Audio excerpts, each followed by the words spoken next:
પ્રશ્ન કરે કે રૂપિયા ઉડાડે, તમે તમારે અમને દઈ દેજો, એનો કોઈ જવાબ આવે નહીં. સરસ મને વાહ વાહ. હા આ કારણ કે અમે બોલીએ છીએ ને સરસ્વતી બોલે છે, અમે નથી બોલતા. અને અમારા ઉપર સરસ્વતી છે ને, એની લક્ષ્મીજી નાની બેન છે, સરસ્વતી ઉપર વારી જાય જય હો. હા હા એટલા માટે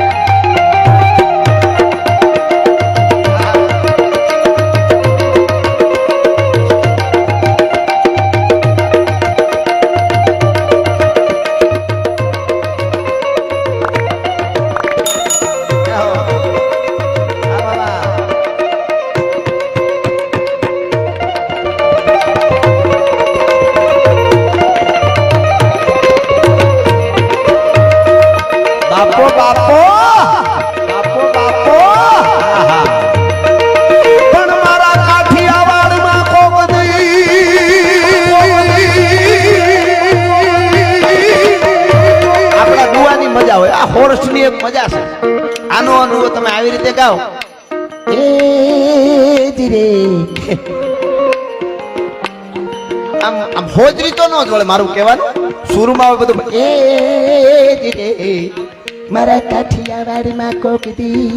આપણે એમ થાય કે આના વાટકા નાના છે, આપણે ધ્રાહું નહીં એમ એવું થઈ જાય. પણ આપણે જે મજા છે હોર્સની, મારા કાઠિયાવાડમાં કોક દી અને તું ભૂલો પડી જા ભગવાન ભગવાન, પણ મારો મારો થાને મેમાં એ તને હરગ જે ભૂલાવું હામળા.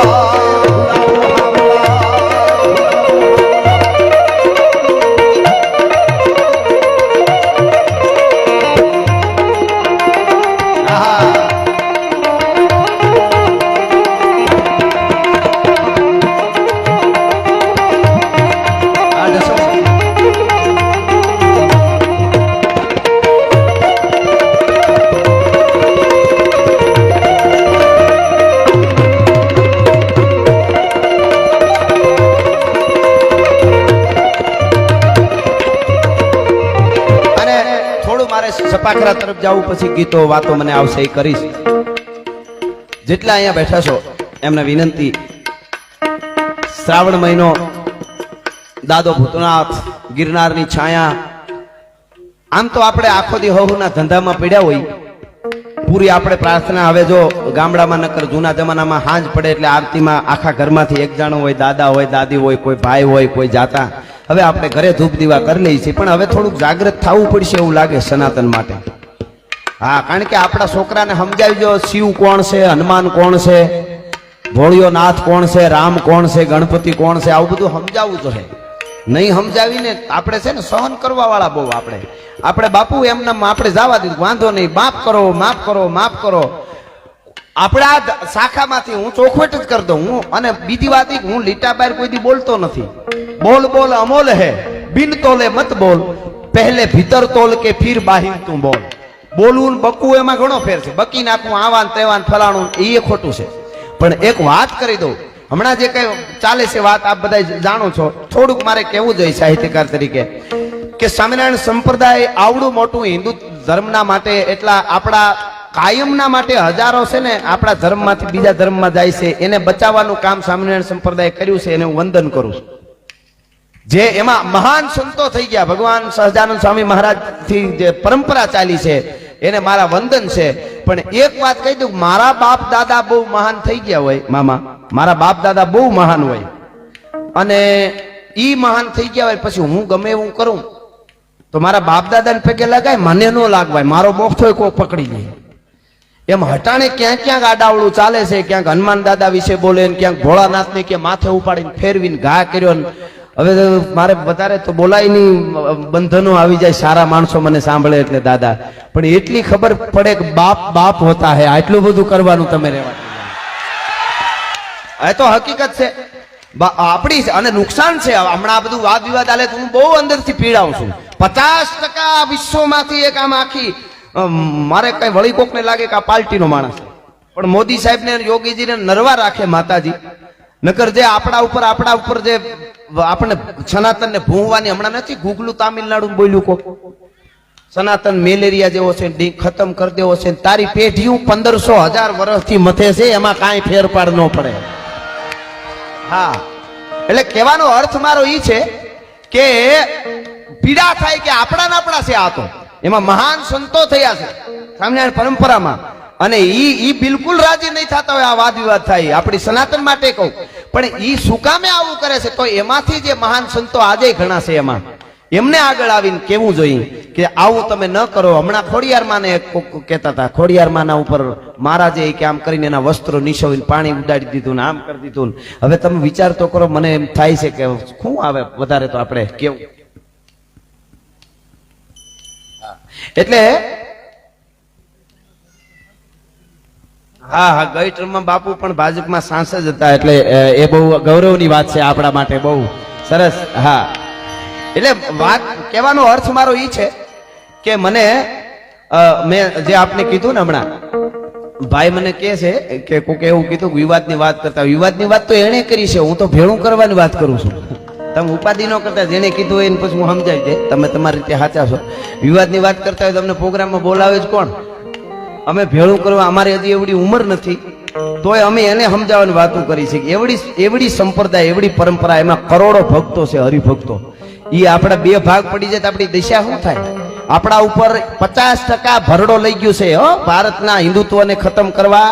બહારના વાત કરું છું, 50% ભરડો. એમાં આપણે જો હામ આવું કર્યા કરીશું તો શું થાય? એટલે વેલાહેર હું તો બધા જ સંતોને પગે લાગીને કોઈક વેલાહેર બધું ભેળું કરી આપણે એક થઈ જાય. પણ ક્યાંય પણ આવી રીતે ખોટું કરતા હોય એને સીધો બોતો પકડી લેજો, અને ઈ એનાને જ પેલા પકડી લેવાનો.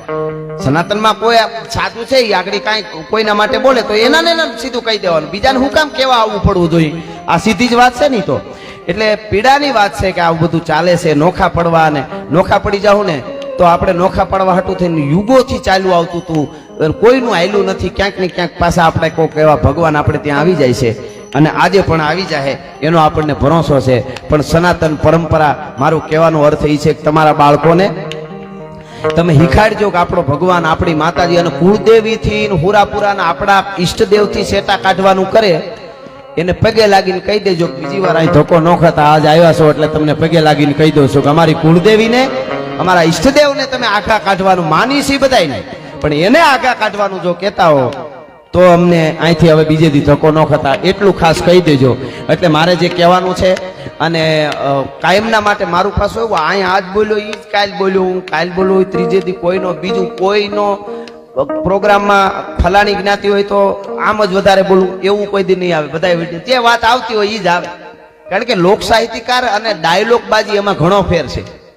સાહિત્યકારની બહુ મોટી ફરજ હોય છે. હું તો કાયમના માટે બોલ્યો, અમે અશફાકુલ્લા ખાનના ગીતો ગાયા છે, એનાય વખાણ કર્યા, કાદુ મકરાણીના રાહડા ગાયા છે, સારું કર્યું છે એના માટે ગાયા છે. પણ આમિર ખાન અહીંયા રહી આપણા દેશમાં અને એમ કહેતો હોય કે મેરી પત્ની યહાં સેફ નહીં હે, તો પાકિસ્તાન ભેળું થા ઘૂગલું. આ તો હકીકત છે ને. હવે આમાં ક્યાં ખોટું કીધું કાંઈ? એ તો સીધી જ વાત છે. એટલે કહેવાનો અર્થ મારો એ છે કે એવી આપણી સનાતન પરંપરા. તો વધારે હેરાન નહીં કરું, અડધી મિનિટ માટે એટલે 30 સેકન્ડ માટે મને બધાએ બે હાથ ઊંચા કરી અને એવો તાલ આપજો. હું અહીંથી શિવ તાંડવ બોલીશ, ભાઈ તાલ વાગશે એટલે તમને ખ્યાલ આવી જશે. બધા જેટલા સોય દાદા ભૂતનાથના સાનિધ્યમાં શ્રાવણ મહિનામાં એક આપણો ભક્તિનો નાદ છે, એ ગિરનારના ગાળા ગાજે.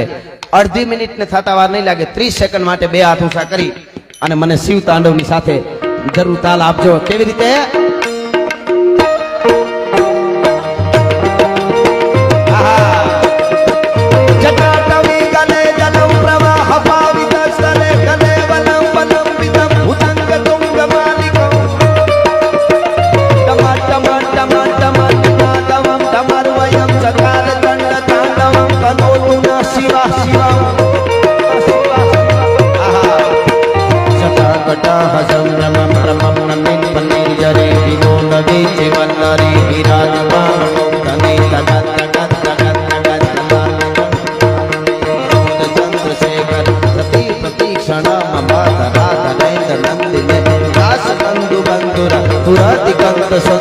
प्रमोद मान मान सैन काक पाश छोरड़ी निरुद्ध दुर्धरापति बची दिगंबरे मनो विनोद में तु वस्तुनि विनोद में तु वस्तुनि विनोद में तु वस्तुनि ધન્યવાદ આભાર